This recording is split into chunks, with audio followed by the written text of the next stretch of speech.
Bueno, sí. Hello everybody, this is Gamalier, broker realtor with Sturgis Realty Group. And I'm Alan Rios. I'm the Realtor with Sturgis Realty Group right here in Metro Atlanta. Thank you for watching. And today, Alan, we have great information. We're going to talk about the market, what's going on here in Metro Atlanta. We're going to give you all the numbers so you know what's going on and you can make a better decision. Yeah, and this is our monthly real estate market update for the Atlanta area. And we're going to be taking a look at what's going on, especially with sales of single-family homes for October 2023. So let's get started. Let's Yeah, look at the let's do number. So one of the factors that we look at that is very important to know is what's going on as far as how many houses for sale are currently in the market. Yep, and right now we're sitting at right around 8,708 homes that are on the market here in Metro Atlanta. Now compare that to last year at this time, Gamalier, 2022, we had 10,954 homes. We actually had more homes on the market last year, over 2,200 more homes on the market compared to where we are right now. Surprisingly, Alan, obviously last year was already a seller's market. It was. And now with this number, we're actually moving into a stronger seller's market here in Atlanta. But that's due more because obviously inventory is still low. It is. And this is a special circumstances because there's a lot of more, not just inventory, but there's other factors that we're going to talk about that also are affecting the market currently. Yeah, so we just don't look at homes for sale and that's it. And end of story. We're going to break down the factors that we take a look at that actually affect what's going on here in Metro Atlanta. So the next factor we take a look at is the month supply of homes, right? That gives us a good idea if it's a buyer's market, neutral market, seller's market. As Gamalier mentioned, he already hinted, we're in a seller's market, right? Yes, and obviously when it comes to the monthly supply, we talked about, we compare also and you see the numbers different. So the monthly supply last year, we look at 2022 was around 2.4 months, which means that if we were to start putting properties in the market, it would take 2.4 months, everything would be sold out. Compared to this year, we're looking at 2.5. So it's not a big difference. No. So obviously you see that we still shows that we're really strong seller's market. The buyer's market is the market looks like normally monthly supply will look anywhere between 5 to 6 months. You will see that to be more of a buyer's market. Yeah, so we're still several months away, right, from a buyer's market or even a kind of a neutral market. So it's been a seller's market for quite some time, and right now, still indicating we're in a strong seller's market. Let's take a look at the days on the market, and currently, Gamalier, we're sitting at 14 days. So around 2 weeks or so is when we're seeing homes go under contract. What about last year? Any improvement? Last year, obviously, for days on the market, we were actually the same 14 days, so 2 weeks, meaning that, you know, if you put a house in the market, it will go under contract within those 14 days. So that's when we talk about days on market. So this is an important factor for people who are thinking about selling a home, but also tells you as a buyer how many days you're working with. The higher the day you see in the market, the more you see opportunity for buyers to negotiate. The lowest days in the market, then it's less negotiation because inventory, again, is low. Houses are selling faster. Exactly. So, marketing, pricing the property correctly is really important here to actually begin this process of moving it along a little bit quicker. Now, let's take a look at the median sale price, a great factor here, Gamalier, right? I mean, when people get their pre-approval letter, it tells them exactly how much they're approved for, right? Yes. So when we look at the median sale price, currently here in Atlanta, we're sitting at right around $435,000. We're above 400K. We've been above that for quite some time. Back last year at this time, we were sitting at 420,000, Gamalier. We were, So we've gone actually up a little bit since last year. So obviously, keep in mind, we talk about median price. It's not average, it's median, so we don't let the number. So there's properties that there's a little bit less than that, and there's properties that are above. But that gives you an idea what obviously median number looks like. It's a very important factor, like Alan mentioned. If you're a buyer looking, if you get your pre-approval, you know which community could you buy or where you could go based on your price and your lifestyle, of course.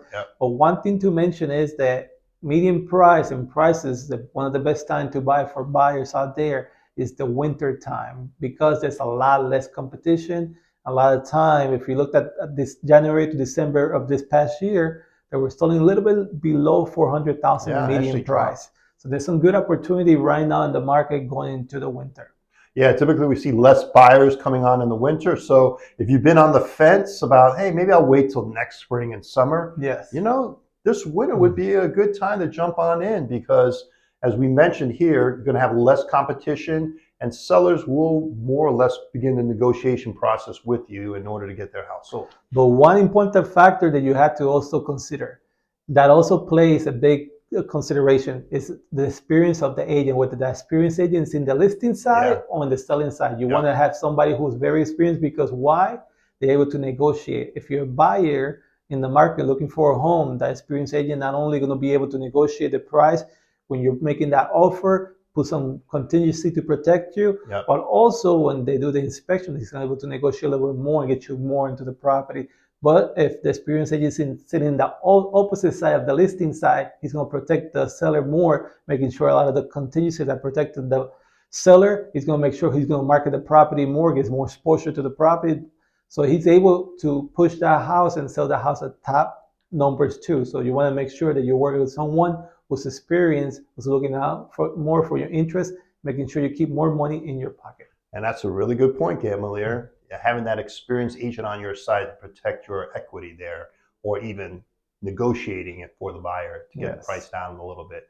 All right, another factor we take a look at is percentage of list price. So say a house is selling for $400,000, on average, it's selling around 100% of list price, Gamalier, currently. And even last year at this time, 100%. So, I mean, we indicated it is a seller's market. Yes. So we are seeing on average homes selling close to listing or right around listing, but this is average. So we are seeing some price decreases, and then other times we're seeing, above asking in a situation where we have a multiple offer situation. Correct, Alan. And most important when it comes to selling a home is condition plays a big part. That's the huge, way the property shows the curb appeal. And sometimes it's just little things that an experienced agent could walk through the property with you and let you know what things you need to do to get the most money. And there's also all the sellers that do too much into the property and you don't get that money back. So you want to make sure that whatever you do to the property, it's going to be a good return on your investment and things that you do.